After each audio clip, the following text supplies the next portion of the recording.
and good evening. I'm Melisa Idris. And I'm Sharaad Kuttan. You're watching Consider This, the show where we want you to consider and then reconsider what you know of the news of the day. Let's start with the comment made by the MACC Deputy Chief Commissioner for Corruption Prevention that it is not wrong for politicians or ministers to issue support letters. Now, according to him, it's actually normal for politicians to write support letters, sometimes in the hundreds even, especially when they are asked to by their supporters or their constituents. It is, however, wrong for civil servants, according to him, to consider such letters as a determining factor in making their decisions, as there are already guidelines in place. And I thought, Sharaad, this was a really particularly interesting comment because it really does reflect the way MACC is looking at this, not just in terms of,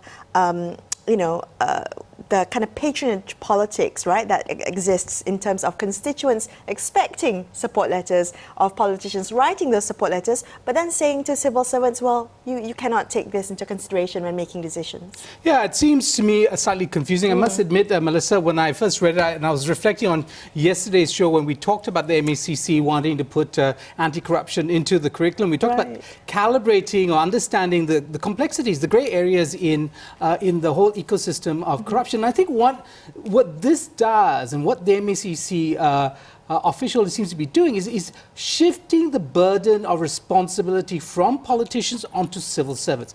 Now, that seems to me problematic on so many levels, Melissa, because what it does is it doesn't or refuses to recognize the fact that politicians have extraordinary power and influence in this country. Yes. And when they issue a support letter, especially one that might have the double backing of yet another high person in high office, that in fact distorts the decision-making process.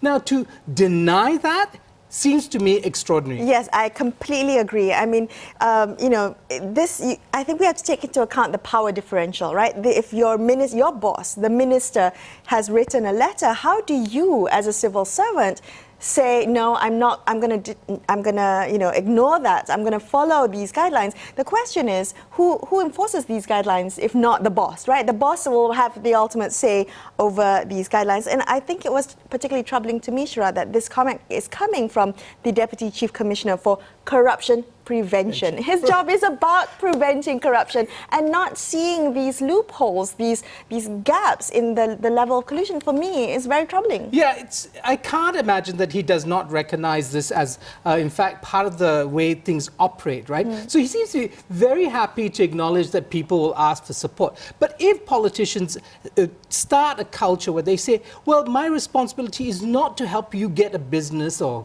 contract license or whatever these things are, then we start to unpack the way in which patronage politics so do you works. think it should be at the politician, the onus is on the politician to say, no, I'm not going to write you a letter of support, or should it be on the constituents not asking for letters of support? Yes. It boils down to that as well. There's a certain expectation from constituents.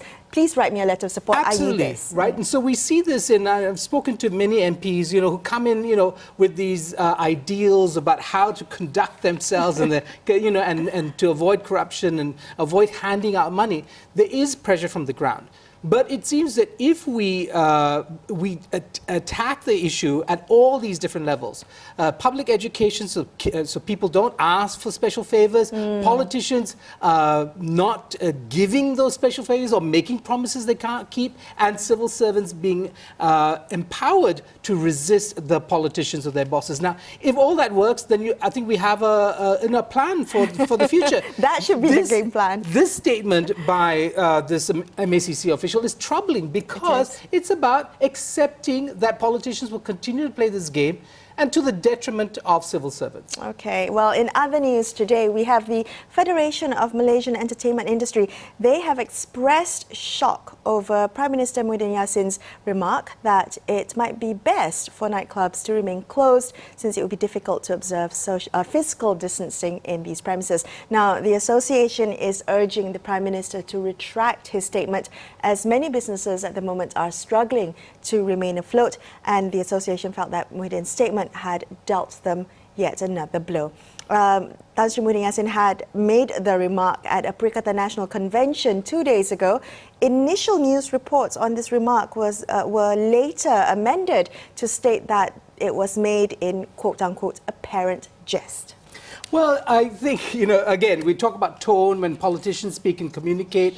The media is now, falling over itself to make sense of what the Prime Minister says, which on the face of it seems anti-business, anti-fundamental liberties, the pain that is being suffered by a segment of the economy now reeling from the pandemic, right? Yes, social distancing is difficult in many different contexts, and it could be religious gatherings, it could be social gathering around alcohol. Whatever it may be, the issue seems to be, Melissa, how do we resolve it so that everybody can continue their lives and their livelihoods?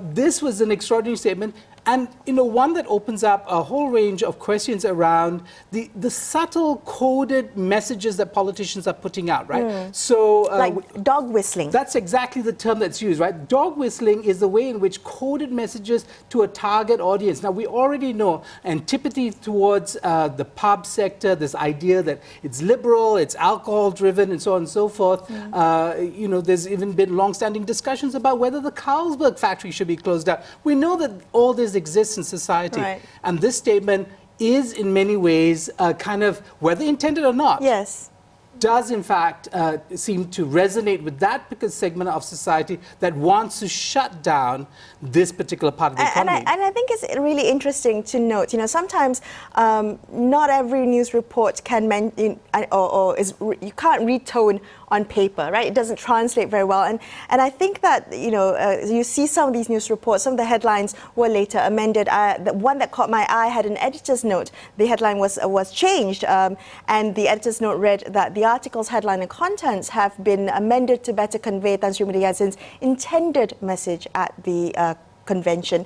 And I thought that was particularly interesting. I mean, it would have served the Prime Minister well to come out and clarify his comments, to say what exactly he meant. I think will put a lot of minds at ease, particularly the Federation of Malaysian Entertainment Industry. They probably wanted to hear, to hear from the Prime Minister what he meant when he said that if it wasn't jest, then come out and say that it wasn't jest. Right. Again, everybody's having a hard time. We want things to return to normal. It says that we want all sectors. I mean, the airline industry reeling again, and any kind of statement that suggests a lack of sympathy, I don't think plays well for any politician at this point in time. You might not, for personal reasons or religious reasons, want to see people indulging in certain activities, but we live in a free country, apparently, a democratic one, where fundamental liberties are guaranteed. The personal choices we make should be respected by all the politicians. Okay, after this we're going to discuss that latest Merdeka Center survey, which saw 69% of respondents saying that they were satisfied with the performance of Tan Sri Muhyiddin as Prime Minister. All of that is coming up in just a couple of minutes. Stay tuned to consider this.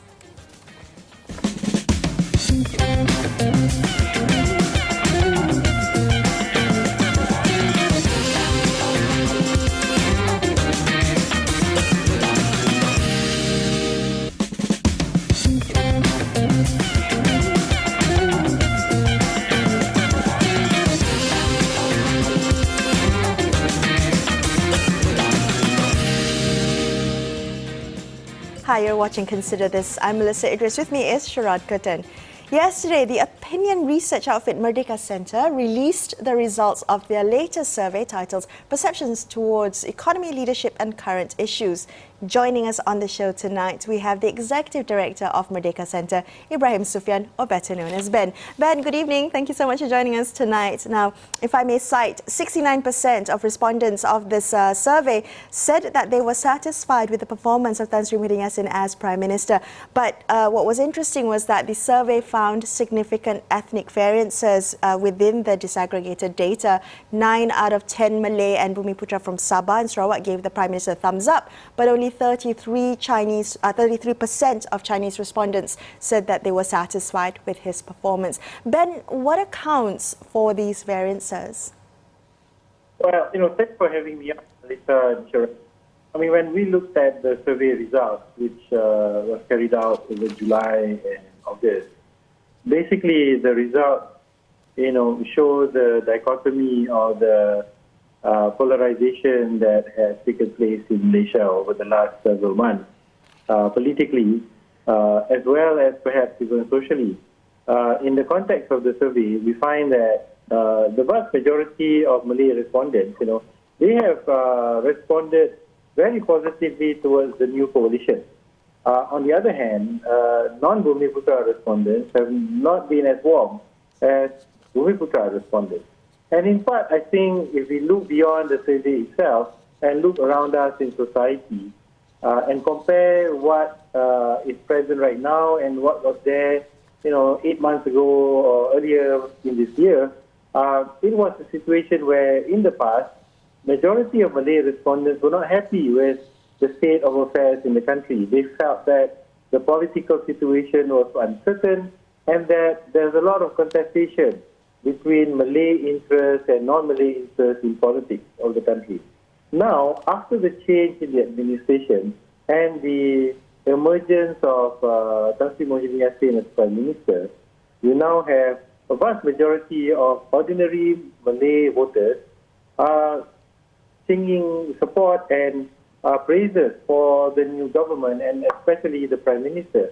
And it goes down to the point of what they perceive it to be, that this is finally a coming together of the different political parties, Malay parties, especially PAS and UMNO, that have been fighting over seats and influence for decades, finally sitting at the same table in the same government, administering over the country with relative peace and stability.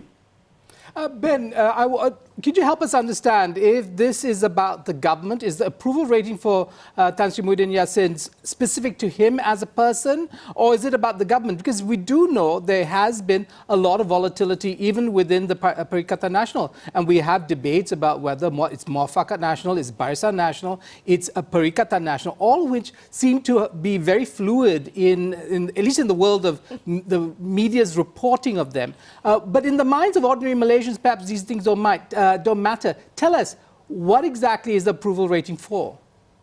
Well, the approval rating is how people perceive the Prime Minister in performing since he took over power at the end of February this year. And if we look back over this last several months, Tan Sri Muhyiddin has, in a sense, calmed down the political bickering in the country. Although we know that, behind the scenes, there's a great deal of anxiety, let's say, over the kind of majority that he can command in Parliament and so on and so forth. But, there's a reduction in the temperature, the political temperature of the country, in part because of the COVID-19 lockdown. Second, he has been quite quick to dispense with financial aid to low-income households, to businesses, and try to assuage the members of the public. And so the handling of the COVID-19 pandemic, the health aspect as well as the economic aspect has been generally very positively received across the board. And then finally, this whole idea of bringing about Malay political unity. Now, I think a lot of ordinary voters, yes, are concerned somewhat with the different ideas as well as the different actions of political leaders, even within Perikatan or Muafakat Nasional itself. And that actually shows up in the direction of the country aspect of the survey. You do have quite a large number of people who are expressing a bit of concern that there are leaders who are supposed to be in the same coalition, but expressing doubts about its ability to continue, their commitment for it to continue. So there are some, I think, shades of concern among voters out there. Ben, how do you think the various political interests in this country, especially on the Perikatan Muafakat side, are going to be reading this data? I know you have the unenvious position of being one of the few, pollsters of any integrity in this country. So, we're going to take that to be the facts on the ground.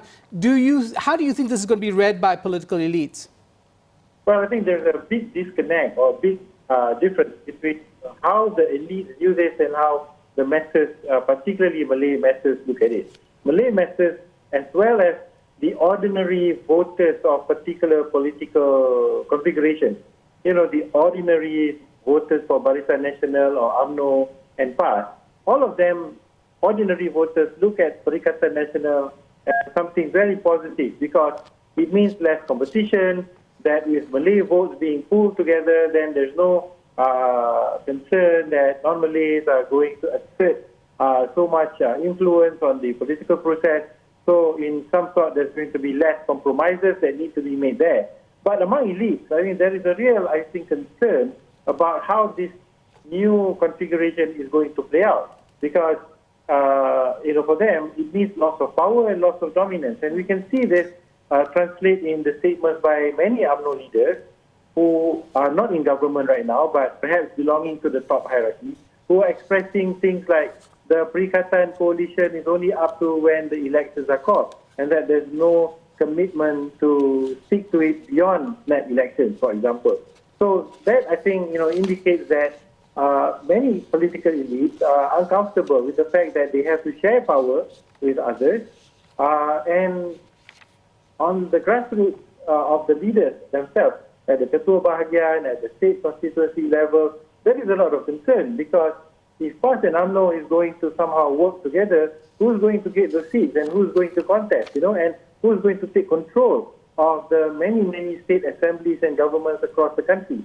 And so for many of them, the reality is that they are competitors and they are not compatriots in some sense. So there is a great deal of discomfort among some elites. Okay. Ben, there's still so much to unpack in the findings of this survey. We're going to take a quick break, but please stay on the line. We're going to come back and talk a little bit more about the perceptions on political parties and coalitions, but also on the public perception of the court decision on the case of Datuk Seri Najib Razak. All of that coming up on Consider This. Stay tuned.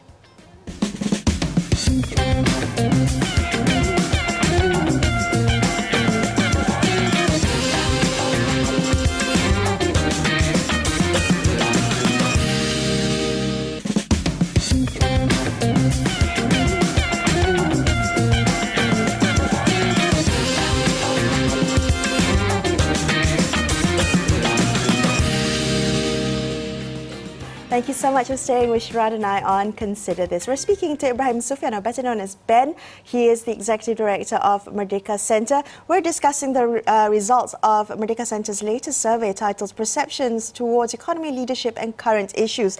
Ben, among contemporary coalitions and political parties here in Malaysia, Perikatan Nasional enjoyed the highest positive perception from the respondents of your survey, but Pakatan Harapan scored the highest negative rating, 52% in the results of the survey. Can you shed some light as to why? What's behind these numbers? Well, I think first and foremost, like I said earlier, there is a divergence in terms of aspirations and also preferences among voters here, and unfortunately cutting across the ethnic line. And so Perikatan, actually enjoys quite a high degree of support, particularly amongst Malay voters.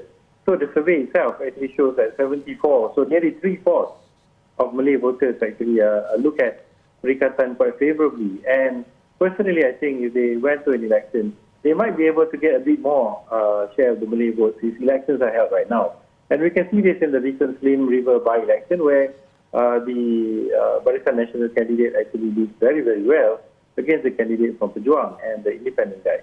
But, with respect to Pakatan Harapan, I think, is under a cloud, in part because, number one, the loss of power in February, along with the issues that were troubling the coalition in the lead-up to the collapse, that in many ways, put off quite a large number of voters from Pakatan. And like I said earlier, there is some concern amongst Malay voters who perceive that Pakatan may not be able to protect Malay political, commercial interests as well as a Barisan Nasional or a Muafakat Nasional or even now a Perikatan Nasional type of configuration.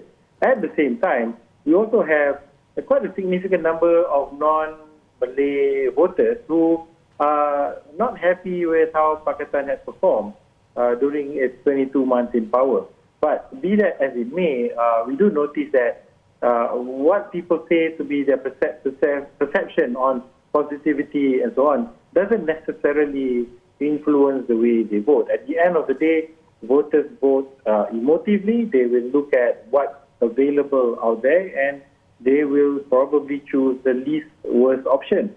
And so in the context of Pakatan Harapan, even though their positive ratings are low, they will, in all likelihood, be able to generate significant number of non-Malay support and still be able to retain maybe a kernel of Malay support. But, we don't know when elections are going to be held. And this is such a volatile space that it can change over the next several months, and years. So, Ben, if I could just interject, I mean, it seems very interesting because the implications are long-term if there's a stability in the sentiment. We're now talking about a youth politics, and Syed Saddiq has come out to talk about a new party that's multiracial, multi-ethnic, quite different in tone from that taken by Tan Sri Muhyiddin Yassin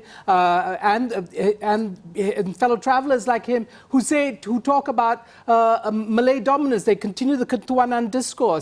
But you're suggesting that the Ketuanan discourse is really the winner in terms of public popularity. Does that and will that translate into increasingly, a deepening of, in fact, Malay politics and identity politics of the sort that we've seen for the last 60 years? Well, I think that history has always been a key predictor of what would happen in the future. So a lot of the politicians that have been successful in promoting ethnic nationalism and polarization are potentially going to continue with the same line of attack because it has yielded them so much benefit in the past.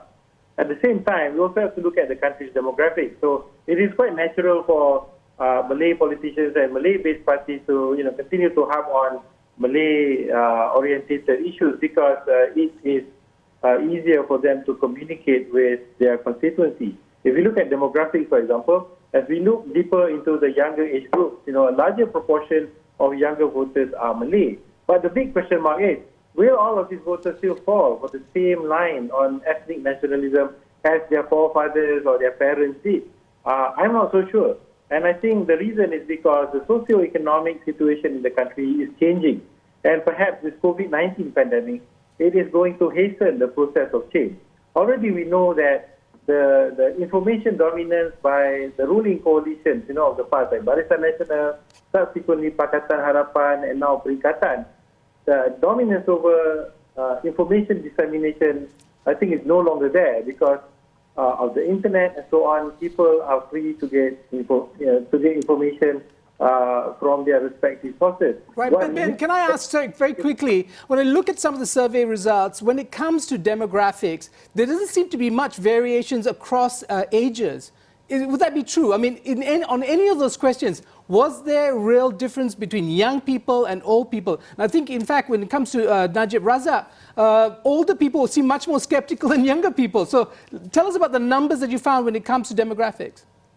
Yeah, the numbers that we found in demographics are quite telling. That younger people, will tend to go with what's current and mainstream right now.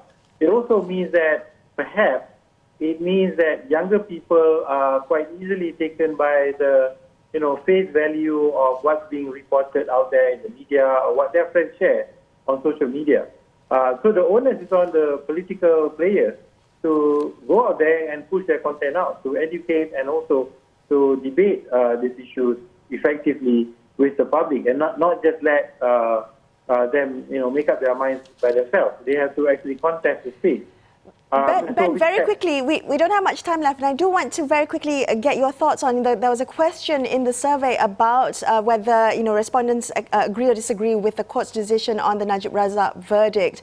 What did you make of the level of skepticism?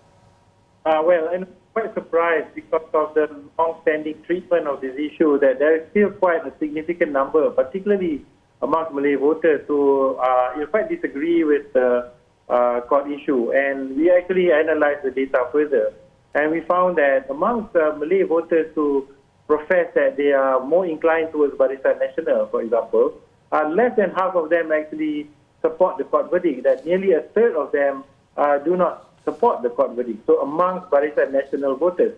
So what it means is, Dato' Sri Najib Razak still has quite a sizable pool of people out there, and that it probably means his Bosku social media campaign has some impact on how the public perceives him.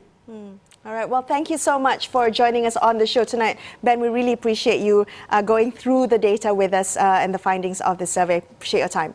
That's all we have for you on this episode of Consider This. I'm Melisa Idris. And I'm Sharaad Kuttan, signing off the evening. Thank you so much for watching, and good night. Thank you.